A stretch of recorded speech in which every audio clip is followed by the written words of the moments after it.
The I-League clubs and All India Football Federation or AIFF, the governing body of Indian football, are at loggerheads since reports emerged that the AIFF is planning to make the Indian Super League the country's top league as per an agreement signed years before the ISL's inaugural edition.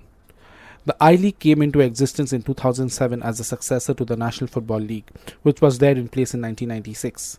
Prior to this, India never had a league structure for football. Meanwhile, the ISL was founded in 2013 in partnership with IMG, Reliance Industries and Star Sports, with the first season being played in 2014. The competition is a franchisee-based league on the lines of Major League Soccer in the United States, without the concept of promotion and relegation. I-League, on the other hand, operates on a system of promotion and relegation with the I-League second division in place. In 2014, when the first season of ISL was yet to begin, AFC decided against recognizing it as a league. It deemed ISL to be a tournament instead.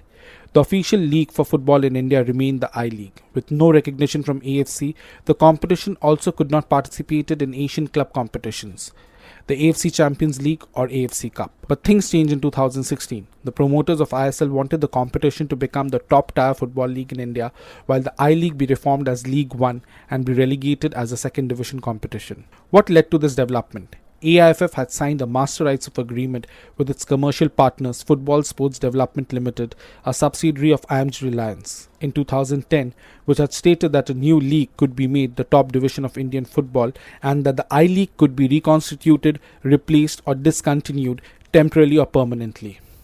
Clearly, the I-League clubs weren't happy with the proposal. Meanwhile, East Bengal and Mohun Bagan wanted both the leagues to be merged. In 2017, the AIFF proposed that both the ISL and I-League can run simultaneously on a short-term basis, with I-League winner qualifying for the AFC Champions League and the AFC Cup qualification spot going to the ISL champion. The proposal from the AIFF was officially approved by the AFC on 25th July 2017. With ISL's recognition, Federation Cup, which was India's premier football knockout competition, lost its stature. In the same year, it was announced that ISL would be expanding its season by 2 months, thus making the league last for 5 months instead of 3 months. And Bengaluru FC, one of the top teams of I-League, decided to change sides and join the ISL. Since then, there has been an existential crisis for I-League. Things really went downhill last year after Star Sports, the official broadcaster of I-League, decided against broadcasting all the matches of the second half of I-League's previous season. Remember, Star Sports, apart from being the official broadcaster of ISL, was one of the promoters of the league along with Reliance Industry and IMG. FIFA doesn't allow any of its affiliates to run 2 leagues simultaneously. The world body in the past warned AIFF to get its house in order and have a single league to avoid a ban. So when given the option between the two, AIFF had reasons to go with ISL. Firstly, a merger was not an option since FDSL was against it, and since they were given the right and ability to establish the ISL and decide upon the format, rules and structure and the team and players which will compete in it, AIFF had no say in it. In the same contract as mentioned earlier, AIFF had stated that the new league, which is ISL, could be made the top division of Indian football in future and that I-League could be reconstituted, replaced and or discontinued temporarily or permanently. Speaking to the Times of India, AIFF General Secretary Kushal Das also mentioned that they have no way out but make ISL the top league.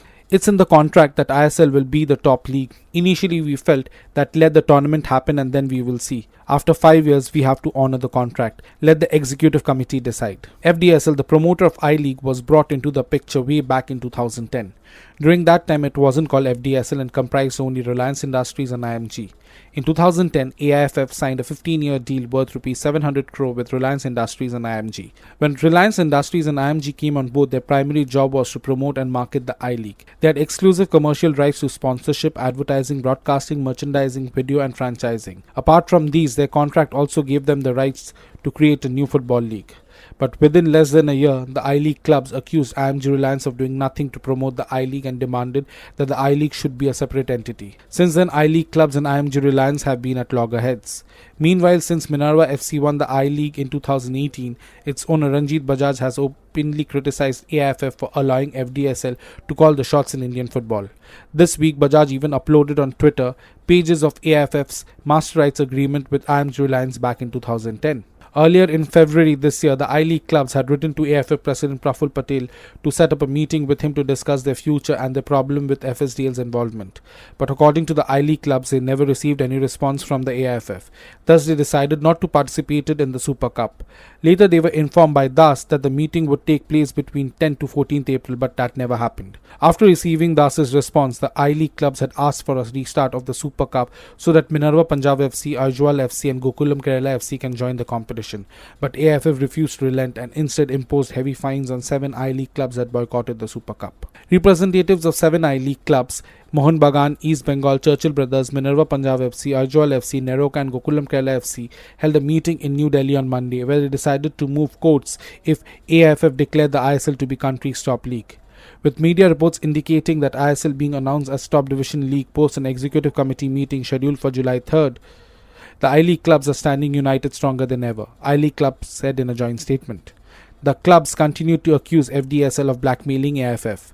The refusal of President of AIFF to meet the I-League clubs in spite of several requests and subsequent vindictive actions specifically towards the I-League clubs combined with the coercive and blackmailing attitude of FSDL towards AIFF by refusing to make payments pushes the game to an uncertain future, said the clubs.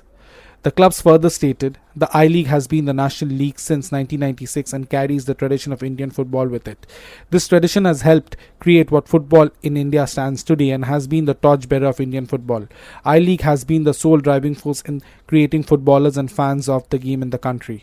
To be now told that I-League will no longer be the top league is completely unacceptable and illegal, and we pledge to fight this together as one football family which carries the tradition of Indian football. AIFF was prompt in responding to I-League clubs. In their response, AIFF asked the clubs to have a discussion with them instead of preempting the future.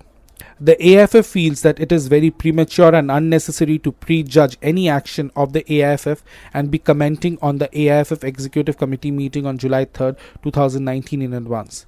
The AIFF as a custodian of Indian football has always endeavoured to balance the interest of all stakeholders and the Hero I-League and its clubs. To say the future of Hero I-League and the clubs will not be taken into consideration for any future decision of the AIFF would be unfair, the federation said in its statement. The statement also said that AIFF has already spoken to its commercial partners FSDL about the concerns of the Hero I-League clubs. The federation also expressed surprise that the I-League clubs claimed that AIFF President Praful Patel had gone back on his promise to meet the clubs after the Super Cup withdrawal earlier this year. Reacting to Minerva FC owner Ranjit Bajaj, the federation also warned the clubs to refrain from making unnecessary accusation. Needless to say, some club owners have taken to a vicious, malicious social media campaign against the AIFF and its president. We would like to caution the clubs to refrain from unnecessary accusation and advise them to engage meaningfully for betterment of Indian football, the apex body concluded in its statement. The AIFF Executive Committee will be meeting in New Delhi on 3rd July to take a call on this matter. The club feels Das's acknowledgement of ISL being given the top honour will be rubber stamped in the meeting. The AIFF said that they have invited a top AFC officials to India for discussing concerns regarding the I-League. According to their statement, during the last AFC AGM in Paris, the AIFF had asked the AFC General Secretary Dato Vincent John to visit India specifically for the Hero I-League issue.